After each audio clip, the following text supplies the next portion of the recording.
Bonjour mes chers élèves, une nouvelle vidéo mercredi 8 avril.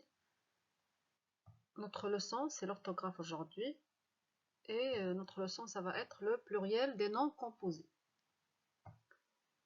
Les objectifs de cette leçon c'est identifier les noms composés, c'est quoi les noms composés, et bien sûr écrire correctement les noms composés au pluriel. Alors d'abord, qu'est-ce qu'un nom composé? Donc, on a déjà vu dans les leçons précédentes un nom composé et un nom dérivé. Vous vous rappelez, quand on veut la dérivation, avoir plusieurs mots, on peut faire un mot dérivé et un nom composé. Donc un nom composé est un nom commun formé à partir de deux mots ou plus. On peut composer deux noms ou trois ou quatre. Donc un rond-point, un garde-fou, un taille-crayon.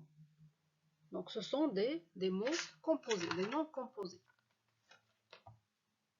Et ces noms se composent de deux mots, rond et point, garde et feu, taille et crayon.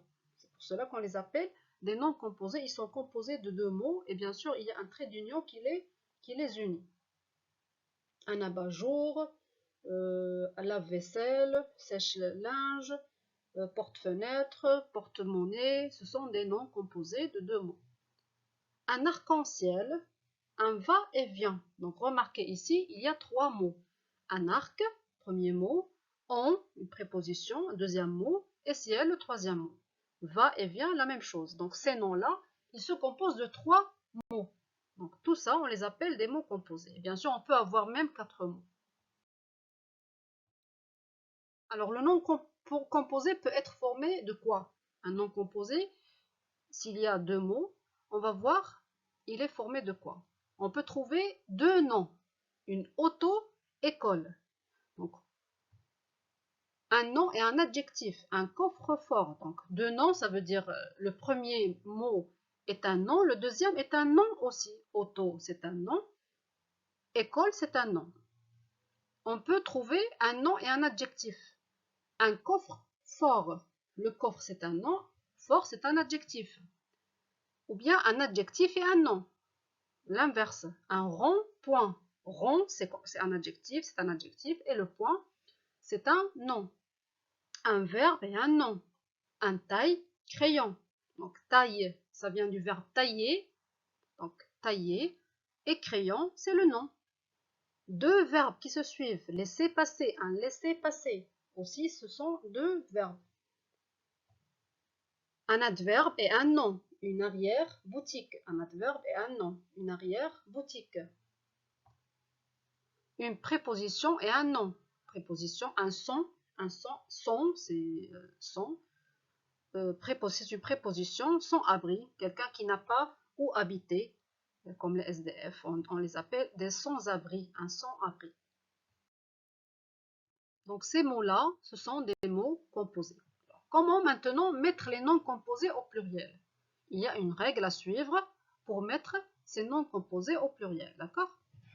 Donc, si on a un verbe plus un verbe, c'est-à-dire le mot composé, il y a deux verbes. Un garde-manger, des gardes-manger. Aucun S. Donc rappelez-vous, s'il y a là où il y a le verbe, on ne fait pas de pluriel, on ne fait pas la marque du pluriel, c'est-à-dire aucun S, aucune marque de pluriel. Si nous avons un verbe plus un nom, un cure-dent, un taille-crayon, taille c'est un verbe, donc au pluriel, taille on ne va pas mettre S ou la marque de pluriel sur taille, mais le nom, oui, on va mettre le S sur le nom. Donc le nom, toujours, il porte la marque de pluriel, mais le verbe, jamais. Donc seul le nom prend la marque de pluriel. Des cure-dents. Le cure-dent, vous connaissez les cure-dents, c'est quand on mange, hein, parfois ça reste dans la bouche et dans les dents, et on les enlève avec des cure-dents. Des cure-dents. Donc cure, donc le verbe, c'est un verbe, et le dent c'est un nom, pas de pluriel sur le verbe. Quand on a un nom plus un nom, pluriel partout, c'est-à-dire le premier nom, on lui ajoute un S ou la marque de pluriel, un X, ça dépend du mot. Et le deuxième aussi, des oiseaux mouches, un oiseau mouche, des oiseaux mouches. Un chou-fleur, des choux-fleurs. Remarquez, les deux noms portent la marque de pluriel. Adjectif plus nom, pluriel partout, la même consigne, donc des basses-cours, la basse-cour, là où il y a les poulaillers, etc.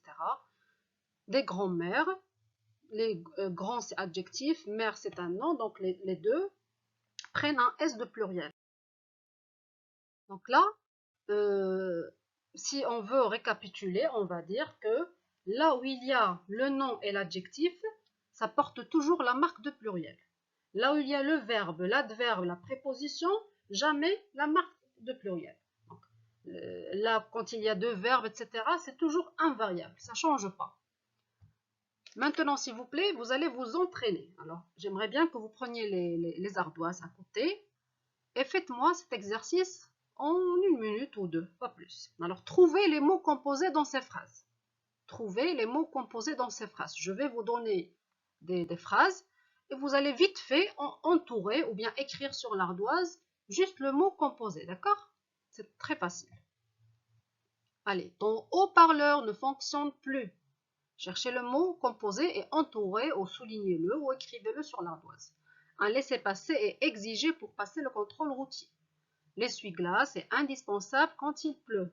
Le rouge-gorge est un oiseau fabuleux. C'est facile.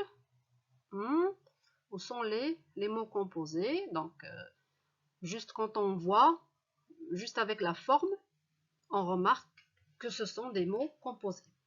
Maintenant, si vous voulez faire un travail de plus, vous pouvez par exemple, le mot composé que vous avez choisi, vous pouvez écrire en haut quelle est sa nature, c'est-à-dire est-ce que c'est un verbe, est-ce que c'est un nom, est-ce que adjectif, etc.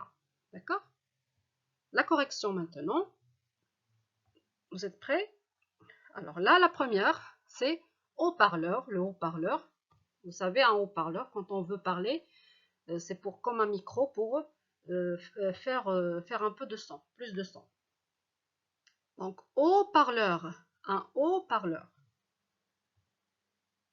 Laissez passer. Bien sûr, j'ai pas dit, donc haut-parleur, de quoi il est composé ce mot composé? De deux mots. Haut, c'est un adjectif. Et parleur, adjectif aussi, donc deux adjectifs. Laissez passer, ce sont deux verbes. Donc bien sûr, au pluriel, je ne vais pas mettre le S, la marque de pluriel. Des laisser passer, ça ne va pas changer. L'essuie-glace, essuyer c'est un verbe, donc pas de trace de pluriel, si je veux le mettre au pluriel. Et glace, la glace, c'est un nom bien sûr. Je peux faire la marque de pluriel. Et la dernière phrase, le rouge-gorge, c'est un oiseau fabuleux. Rouge, c'est un adjectif. Et gorge, c'est un nom. Donc les deux au pluriel, je peux mettre là la marque du pluriel si je veux les mettre au pluriel. D'accord? On passe à un deuxième exercice. Toujours sur vos ardoises. L'exercice d'entraînement 2. Trouvez le nom composé correctement orthographié. Donc j'ai donné le choix dans ces phrases. Ce sont des phrases au pluriel. Et vous allez choisir, vous devez choisir le mot composé qui convient. Les pare-brises des voitures doivent être très propres. Les pare-brises des voitures doivent être très propres. Pare-brise, c'est les grandes vitres des voitures de devant. Donc, où est la bonne forme? Est-ce que c'est la première? Pas de marque de pluriel. Est-ce que c'est la deuxième? Est-ce que c'est la troisième? Écrivez la bonne réponse. Deuxième phrase, les ronds-points. Ronds-points sont des places circulaires d'où partent plusieurs avenues. Et la dernière, je visite mes grands-mères. Grand-mère, donc quel mot composé je vais faire au pluriel chaque vendredi? Alors réfléchissez un peu et écrivez juste le mot sur l'ardoise. D'accord? C'est bon? On corrige.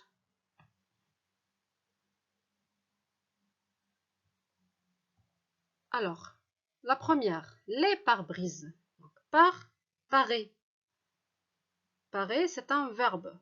Donc, pas de marque de pluriel. Alors, pour vous dire ce mot-là, quand j'ai fait les recherches, parfois parce que les noms composés, ça change beaucoup. Et je vais vous expliquer ça sur la vidéoconférence quand on va se voir. Parce que les mots composés, dans les dictionnaires français, alors, chaque dizaine d'années ou plus, ils font des changements. Donc maintenant, si vous cherchez sur Internet pare-brise au pluriel, vous allez trouver qu'on peut l'écrire en deux manières, comme ça, et avec brise avec S. D'accord? Mais par, pas de S, jamais. Par, c'est un verbe. Mais brise, on peut considérer brise comme nom et comme verbe. Donc c'est pour cela qu'ils ont changé peut-être. Il y a toujours des changements, surtout dans les noms composés. On peut parfois trouver un nom composé sans trait d'union. On le considère. Le haut-parleur, maintenant, ça s'écrit sans le trait d'union. Et c'est un mot composé. Les ronds-points, bien sûr, les deux, il n'y a pas de changement ici. Rond, c'est un adjectif, point, c'est un nom. Donc, pas de changement. Au pluriel, les deux prennent S. Et la troisième, je visite mes grands-mères. La même chose, adjectif plus nom, S partout. Donc là où on va trouver des difficultés quand il y a parfois le verbe et parfois il y a des mots, le mot garde par exemple, garde-boue, garde-fou, etc. Si le mot garde signifie gardien, ça prend le S. Si ça signifie pas, ça prend pas S. Donc il y a des cas particuliers, il y a des exceptions quand même. D'accord? On va les voir. Je vais vous les expliquer en direct, Inch'Allah. Voilà, donc j'espère que vous avez bien compris notre leçon d'aujourd'hui, le pluriel des noms composés. À vous maintenant de recopier la leçon d'orthographe, page 142 sur votre cahier gris, s'il vous plaît. Le schéma est facultatif, donc si vous voulez faire le schéma, c'est pas grave. Vous savez maintenant comment le faire. Sinon, vous écrivez toute la leçon, je retiens. D'accord? Et après, s'il vous plaît, vous faites l'exercice 3 et 7 sur le cahier violet. Et on va corriger le jeudi. Allez, bon courage et merci pour votre attention.